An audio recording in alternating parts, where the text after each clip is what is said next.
یہ تین کیفیات ہو سکتی ہیں کیوں اللہ کی طرف سے یہ چیزیں آتی ہیں۔ سب سے پہلی شے ہے، اب وہ جو آیات میں نے سنائی تھی وہ سن لیجئے پہلے ترجمہ۔ سورہ تغابن میں فرمایا ما صاب من مصیبت الا باذن اللہ، دیکھو کوئی مصیبت تم پر نہیں آ سکتی، نہیں آتی مگر اللہ کے اذن سے۔ ومن یؤمن باللہ، اور جو شخص اللہ پر ایمان رکھتا ہو یہدی قلبہ، اللہ اس کے دل کو ہدایت دے دیتا ہے، اس کے دل کو سکون عطا کر دیتا ہے، وہ راضی برضائے رب ہو جاتا ہے، اس میں شکوہ نہیں رہتا، اس میں شکایت نہیں ہوتی، اس میں تلخی نہیں ہوتی، کیوں ہو گیا، کیسے ہو گیا، کیوں ہو گیا، نہیں ہونا چاہیے، نہیں۔ یہ سارا جو پیچ آدمی کھاتا رہتا ہے نا اندر ہی اندر، وہ جو پیچ کھا رہا ہے، یہ سب پیچ سے نجات مل گئی۔ برو کشید سے پیچا کے ہست بود مرا، چے اقدہا کے مقام رضا کشود مرا۔ یہ پیچ کھانا جو ہے، پیچا کے ہست بود، اس سے اللہ تعالیٰ نے مجھے نجات دے دی ہے مقام رضا کے ذریعے سے۔ کتنے بڑے بڑے عقدے میرے حل ہو گئے اس مقام رضا سے، چے اقدہا کے مقام رضا کشود میرا، میرے تو بہت سے عقدے اس سے حل ہو گئے۔ اس حوالے سے ایک موٹی بات تو یہ ہو گئی، لیکن اب اس کو تین حصوں میں تقسیم کیجئے۔ پہلی بات یہ کہ یہ اللہ کی طرف سے آزمائش کے طور پر آتے ہیں۔ آزمائش، میرا بندہ اس پر صبر کرتا ہے یا نہیں، یا میرے خلاف بکواس کرنے پر آمادہ ہو جاتا ہے۔ اللہ تو ایسا ہے، اللہ نے تو ہم پر کبھی کرم کیا ہی نہیں ہے، اللہ تو ظالم، معاذ اللہ معاذ اللہ معاذ اللہ۔ کہیں ایسا تو نہیں، میرا بندہ جو ہے تکلیف کو جھیلتا ہے میری وجہ سے، یہ سمجھ کے کہ اللہ کی طرف سے آئی۔ یہ صبر جو ہے یہ بہت بڑی کامیابی ہے اگر انسان کو حاصل ہو جائے۔ اور اس صبر کے نتیجے میں دو اور باتیں پیدا ہوتی ہیں۔ یہ مضامین علیحدہ علیحدہ دروس کے اندر آتے رہے ہیں، لیکن آج ایک نئے عنوان کے تحت جمع ہو کر آ رہے ہیں۔ پہلی بات یہ ہوتی ہے کہ یہ امتحان کا نتیجہ کیا نکلتا ہے کہ آپ نے ایک امتحان پاس کیا تو آپ کے اگلے درجے میں ترقی ہو جاتی ہے۔ 5ویں کا امتحان پاس کر لیا نا تو 6ٹھی میں جائیں گے، اب 6ٹھی کا امتحان پاس کریں گے تو 7ویں میں جائیں گے، 7ویں کا پاس کریں گے تو 8ویں میں۔ درجہ بدرجہ انسان کی دینی، ایمانی اور روحانی ترقی کا ذریعہ یہ آزمائش بنتی ہے۔ جتنا اس میں صبر ہوگا، جتنا اس میں تسلیم و رضا جو ہے آپ حاصل کرتے جائیں گے تو آپ کے درجے بلند ہوتے چلے جائیں گے۔ آپ کا امتحان کڑے سے کڑا آئے گا، بڑے سے بڑا آئے گا، مشکل سے مشکل تر آئے گا۔ ایک وقت میں MA کا امتحان بھی آپ کو دینا ہوگا، ایک وقت میں ہو سکتا ہے PhD کے لیے تھیسس آپ لکھیں، پھر اس کے اوپر جو ہے ٹیم بیٹھی ہوئی اور آپ سے وہ بحث کرے، جرا کرے آپ سے، وہ بھی کرنا ہوگا۔ لیکن یہ کہ اگر پرائمری ہی میں فیل ہو گئے تو اس کا سوال ہی پیدا نہیں ہوتا کہ کبھی آپ MA کا یا PhD کا تھیسس بھی لکھیں۔ اور اسی کو دوسرے انداز میں کہا گیا ہے قرآن مجید میں، وَلِيُبْلِيَ الْمُؤْمِنِينَ مِنْهُ بَلَاءً حَسَنًا۔ اصل میں ابلا کہتے ہیں، بلا یبلو جو ہے عربی زبان میں آتا ہے آزمانا۔ خلق الموت والحیات لیبلوکم ایکم احسن عملا، یہی معنی ابتلا کے بھی، ابتلا یبتلی آزمانا۔ ابلا یبلی جو آتا ہے باب افعال سے، اس میں آتا ہے کسی کو کسی تکلیف میں ڈال کر اس کو نکھارنا، کہ اس کا جوہر نکھر جائے، اس کے اندر جو خیر ہے وہ اور چمک جائے، لوگوں کو بھی معلوم ہو جائے کہ یہ شخص اس مقام کا اہل ہے، اس کے اندر یہ صلاحیت ہے، اس میں یہ قوت موجود ہے۔ تو یہ گویا کہ اہل ایمان کی صلاحیتوں کو نکھارنے کے لیے اور ان کے درجات کی ترقی کے لیے بھی اللہ تعالیٰ دنیا کے اندر یہ مصیبتیں اور امتحانات جو ہیں آزمائش کے حوالے سے افراد پر بھی اجتماعی طور پر بھی لاتا ہے۔ اور ایک اس کا اور بھی ہے، اہل ایمان پر اس طرح کے ابتلاء و آزمائش کی ایک نوعیت اور بھی ہے، اور وہ یہ ہے کہ جو بھی آپ سے غیر ارادی طور پر، یا یہ کہ آپ نے کوئی گناہ ارادی طور پر بھی کر لیا، اللہ تعالیٰ اس کی سزا اسی دنیا میں دے کر آخرت کی سزا سے محفوظ کر دیتا ہے۔ گویا کہ اس سے بڑا خیر کیا ہوگا؟ یہاں کی سزا کیا ہے؟ جھیل لی آپ نے، بخار آ گیا، ٹانگ ٹوٹ گئی، چلیے 3 مہینے آپ بستر پر پڑے رہے نا، اور کیا ہوا؟ کچھ نہیں۔ لیکن یہ کہ آخرت کی سزا ملتی بہت عظیم ہوتی، لہذا کفارہ بناتا ہے اللہ تعالیٰ ان گناہوں، ان جو بھی گناہ ہو گئے ہیں، غلطیاں ہو گئی ہیں، ان کا کفارہ اللہ تعالیٰ بندہ مومن کے لیے، حضور کی ایک حدیث ہے، اس کا متن مجھے اس وقت یاد نہیں ہے، کہ مومن کا معاملہ عجیب ہے، اسے کوئی تکلیف پہنچتی ہے صبر کرتا ہے، وہ اس کے گناہوں کا کفارہ بن جاتا ہے، اور اگر کوئی خوبی ملتی ہے اس پر اللہ تعالیٰ کا شکر ادا کرتا ہے، اس کے درجات بلند ہو جاتے ہیں۔ تو یہ معاملہ جو ہے اللہ تعالیٰ کی طرف سے بندہ مومن کے حق میں خیر، کہ در حقیقت اس کے ان گناہوں کی پاداش کہ جو اس نے یہاں کر لیے ہیں یہی دنیا میں دے کر دھو دیا جائے، پاک کر دیا جائے۔ جیسے آپ کو معلوم ہے دھوبی جو ہے کپڑے کو بھٹی میں چڑھاتا ہے، گرم پانی میں ڈالتا ہے کہ ڈالتا، تاکہ اس کا میل نکلے، اس کے آگے پٹکتا بھی ہے ذرا اس کو تاکہ وہ میل اچھی طرح چھٹ جائے اس سے۔ اسی طرح اگر دنیا میں ہمارے میل چھٹ جائیں، دنیا میں اگر ہمارے گناہ دھل جائیں تو یہ بڑے نفع کا سودا ہے، بڑے نفع کا سودا ہے، بڑے نفع کا سودا ہے۔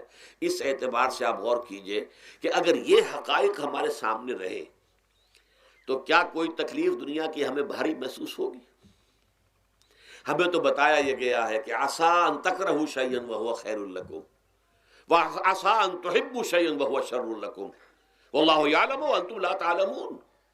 ہو سکتا ہے کہ تم کسی چیز کو ناپسند کرو، درا حال ہے کہ اسی میں تمہارے لیے خیر ہے، تمہیں نہیں پتا، اور ہو سکتا ہے تم کسی چیز کو پسند کرو، درا حال ہے کہ اس میں تمہارا شر ہے لیکن تمہیں نہیں معلوم۔ اللہ یعلم وانتم لا تعلمون، اللہ جانتا ہے تم نہیں جانتے۔ اس حوالے سے سبردم بتو مایا خیش را تو دانی حساب کم و بیش را، اے اللہ، اس کو کہتے ہیں تفویض۔ یہ سورہ تغابن کے درس میں یہ تمام مضامین تفصیل سے آتے ہیں کہ ایمان کے جو باطنی ثمرات ہیں اس میں سب سے پہلے مقام رضا ہے، پھر تفویض ہے، توکل ہے۔ آپ محنت کر رہے ہیں، محنت کر رہے ہیں، محنت کر رہے ہیں، نتیجہ نہیں نکلا۔ ایک نتیجہ یہ نکلے، ایک بچے نے بہت محنت کی، دن رات کام کیا، فیل ہو گیا امتحان میں، اب صدمے سے کمر ٹوٹ سکتی ہے اس کی، لیکن نہیں، ہو سکتا ہے کہ اللہ تعالیٰ نے اسی میں میرے لیے خیر رکھی ہو۔ اس لیے کہ ہماری محنت سے کچھ نہیں ہوگا، ہمارے مادی وسائل سے کچھ نہیں ہوگا، ہوگا اللہ کے اذن سے، اللہ کی مرضی سے، اللہ کی مشیت سے۔ یہ ہمارے لیے خاص طور پر اس اعتبار سے بہت اہم نکتہ ہے، ہم سب راہ حق کے مسافر ہیں، اپنے اپنے بس پڑتے محنت کر رہے ہیں، وقت بھی صرف کر رہے ہیں، مال بھی صرف کر رہے ہیں، محنت کر رہے ہیں، مشقت کر رہے ہیں، لیکن فرض کیجئے جیسا کہ ہے فی الواقع، فرض کیا کیجئے، وہ تو واقع سامنے کی بات ہے، نتائج نکلتے نظر نہیں آ رہے، قدم نہیں بڑھ رہے، ہماری طرف لوگوں کا رجوع عام نہیں ہے، ٹھیک ہے، اس پر قطعاً بددل ہونے کی بات نہیں ہے، یہ اللہ تعالیٰ کی مشیت میں ہوگا، جب وہ چاہے گا تب ہوگا۔ ہمارا کام یہ کہ اپنا فرض ادا کیے چلے جائیں بس، اور نتیجے سے بالکل ذہن کو اپنے منقطع کر لیں، ذہن کا کوئی تعلق آپ کے نتیجے کے ساتھ نہ رہے۔ یہ جب تک کیفیت ہماری نہیں ہوگی، ہم اس راہ پر استقامت اور مدام اس پر محنت اور جد و جہد کرنا جو ہے وہ ہمارے لیے ممکن نہیں رہے گا۔ اس کے لیے میں اگر آپ کے سامنے رکھوں معاملہ کہ حضور صلی اللہ علیہ وسلم کے جو پہلے 10 برس ہیں، جب سے آپ کو آغاز ہوا ہے وحی کا،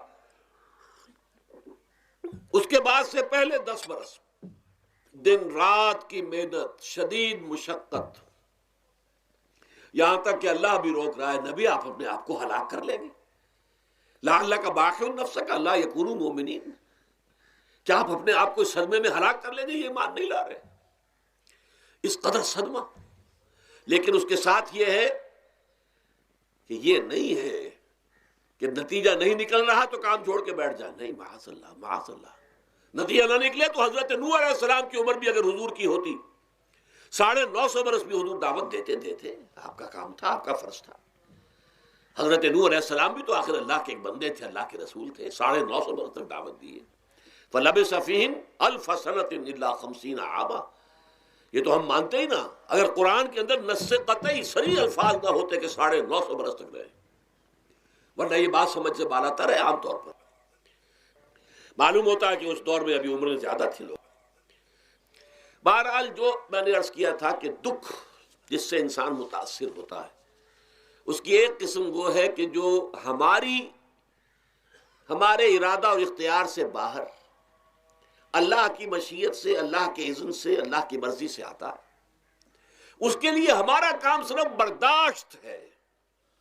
جو شے بھی ہمیں برداشت کی صلاحیت عطا کر دے وہی اس کا علاج ہے۔ جیسے آپ کو معلوم ہے کہ بخار بہت تیز چڑھا ہوا ہے، اس کی دوا نہیں ہے اسپرین یا کوئی اور پیراسیٹامول، بخار کی شدت کو کم کر دے گا، وہ کوئی علاج نہیں ہے۔ علاج تو ہوگا اگر معلوم ہو کہ کون سے جراثیم ہے، کس کی وجہ سے ہے، اس کا صحیح اینٹی بایوٹک کون سا ہے، وہ علاج ہوگا۔ یہ علاج نہیں ہے، لیکن اس کی شدت کی کمی اور اس کے اندر جو احساس ہے جھیل جانے کا، وہ انسان کے لیے آسان ہو جاتا ہے۔ یہی مضمون آیا ہے سورہ حدید میں بھی، ما اصاب من مصیبت فی الارض ولا فی انفسکم، یہاں کھول دیا اس مضمون کو۔ میں نے عرض کیا تھا نا کہ یہ آفت سماوی بڑے پیمانے پر بھی ہو سکتی ہے، زمین میں یعنی زلزلہ آ گیا، فلڈ آ گیا، طوفان آ گیا، ولا فی انفسکم، خاص تمہاری جان میں، تمہیں بخار ہو گیا، تمہیں ٹی بی لگ گئی، تمہیں کوئی اور بیماری آ گئی، تمہیں کینسر ہو گیا، معاذ اللہ ثم معاذ اللہ، ہوتا ہے، آخر ہوتا ہے، دنیا میں انسانی زندگی کے ساتھ یہ ساری چیزیں لگی ہوئی ہیں۔ لیکن یہ چیزیں ما اصاب من مصیبت فی الارض ولا فی انفسکم، نہیں پڑتی تم پر کوئی پڑنے والی کوئی مصیبت، کوئی تکلیف، نہ پوری زمین میں بڑے پیمانے پر، نہ تمہاری جانوں میں انفرادی سطح پر، الا فی کتاب من قبل ان نبراہا، مگر یہ کہ وہ تو ایک کتاب میں، کتاب اللہ کے علم کی کتاب، ام الکتاب، اس میں پہلے سے درج موجود ہے۔ یہ الٹ اپ نہیں ہو گیا، یہ اچانک نہیں ہو گیا۔ آپ اچانک سمجھتے ہیں کہ صاحب میں تو جا رہا تھا، اچانک ٹرک نے آ کے مجھے دھکا مار دیا۔ اچانک کوئی شے یہاں نہیں ہوتی، اس کائنات میں پتا تک نہیں ہلتا جب تک کہ اس نے رب نہ ہو۔ اچانک کا کیا سوال؟ تو در حقیقت جو ہوتا ہے وہ اللہ تعالیٰ کے علم میں پہلے سے ہے، علم کامل، ما کان وما یکون، جو کچھ ہوا ہے، جو کچھ ہوگا، مستقبل، ماضی، کل کا کل آنے واحد میں اللہ کے علم میں موجود ہے۔ لہذا یہاں اچانک کچھ نہیں ہوتا، جو بھی آیا ہے اللہ کے علم سے آیا ہے، اور یہ پہلے سے اللہ کے علم کے اندر موجود تھا، لکھا ہوا تھا، الا فی کتاب من قبل ان نبراہا ان ذلک علی اللہ یسیر۔ یہ تمہیں تو مشکل نظر آئے گا لیکن اللہ پر بڑا آسان ہے، اللہ کا علم کامل ہے، ما کانا ما یکون کو حاوی ہے۔ لکہ لا تاسوا علی ما فاتکم، تاکہ تم افسوس نہ کیا کرو ان چیزوں پر جو تم سے چھوٹ جائیں، جاتی رہیں، چھن جائیں۔ کوئی موقع تھا ہاتھ سے نکل گیا، کوئی دولت تھی اس پر ڈاکہ پڑ گیا، کوئی اور مصیبت ہے وہ آ گئی، کوئی عزیز فوت ہو گیا، اکلوتا بیٹا تھا فوت ہو گیا، وغیرہ وغیرہ۔ ما فاتکم، فات سے ہی فوتیدگی ہے نا، جو شے بھی نکل جائے، چلی جائے، ہاتھ سے جاتی رہے، چاہے وہ کوئی آپ کا عزیز تھا جو فوت ہو گیا تو آپ کے ہاتھ سے نکل گیا، یا کوئی مال تھا جو آپ کے قبضے سے نکل گیا، ڈاکہ پڑ گیا، چوری ہو گئی، نقصان ہو گیا کاروبار میں بہت بڑا، اس پر افسوس نہ کیا کرو۔ اگر افسوس کرو گے تو اس کا مطلب کیا ہوگا کہ تمہیں اللہ پر اعتماد نہیں ہے، یا تم سمجھتے ہو کہ اللہ کے سوا بھی کوئی ہے جو یہ کام کر سکتا ہے۔ کائنات میں تو ایک ہی کی مرضی چلتی ہے، وہ ہے اللہ۔ لہذا اگرچہ وہ کسی کے ذریعے سے تکلیف آپ کو پہنچی ہے، کسی نے آپ کو پتھر مارا ہے، وہ پتھر ہو سکتا ہے آپ کو نہ لگتا، لگ گیا ہے تو اللہ کے فیصلے سے لگا ہے، اس کا باپ بھی نہیں پتھر مار سکتا آپ کو اگر اللہ کا اذن نہ ہو۔ لہذا آپ پتھر مارنے والے کو بھی مجرم سمجھیے، ٹھیک ہے، اس سے بھی قصاص لینے کا آپ کو حق ہے، لیکن یہ جان لیجئے کہ جو آیا ہے پتھر وہ اذن رب سے آیا ہے۔ اب ظاہر بات ہے کہ اگر یہ کیفیت ہوگی تو غصہ اتنا نہیں ہوگا اس شخص پر کہ جس نے یہ کام کیا ہے، بلکہ ہو سکتا ہے آدمی مسکرا کے رہ جائے، جیسے کہ وہ میں واقعہ سناتا رہا ہوں اپنے دروس میں کہ ایک درویش منش آدمی جا رہا تھا، جو رب کرے سو ہو، جو رب کرے سو ہو، جو رب کرے سو ہو۔ کسی شخص نے پتھر اٹھا کر دے مارا، اس کے سر پہ لگ گیا کہ اس نے پیچھے پلٹ کر دیکھا کس نے مارا ہے۔ اس نے کہا مجھے کیا دیکھتے ہو، جو رب کرے سو ہو، یہ تو رب کے مارنے سے۔ اس نے کہا مجھے تو یہ پتھر رب کے مارے ہی لگا ہے، لیکن میں دیکھ یہ رہا تھا بیچ میں کس کا منہ کالا ہو گیا، اپنے لیے کس نے ایک گناہ کما لیا، اپنے لیے کس نے ایک مصیبت جو ہے وہ مول لے لی، وہ بیچ میں تم آ گئے ہو۔ پتھر اللہ کی طرف سے آیا ہے، لیکن اس کا عذاب، اس کا وبال تم پر آ جائے گا۔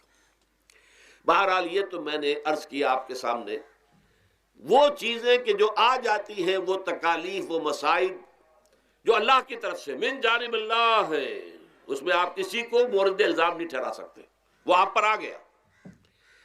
دوسری تکلیفیں وہ ہیں جن کے لیے فارسی میں کہتے ہیں خود کردہ، اپنے ہاتھوں جو مصیبتیں آتی ہیں. اس کے لیے میں نے آپ کو سورہ شورا کی آیت سنائی ہے. ما اصابکم من مصیبت فبما کسبت ایدیکم ویعفو عن کثیر.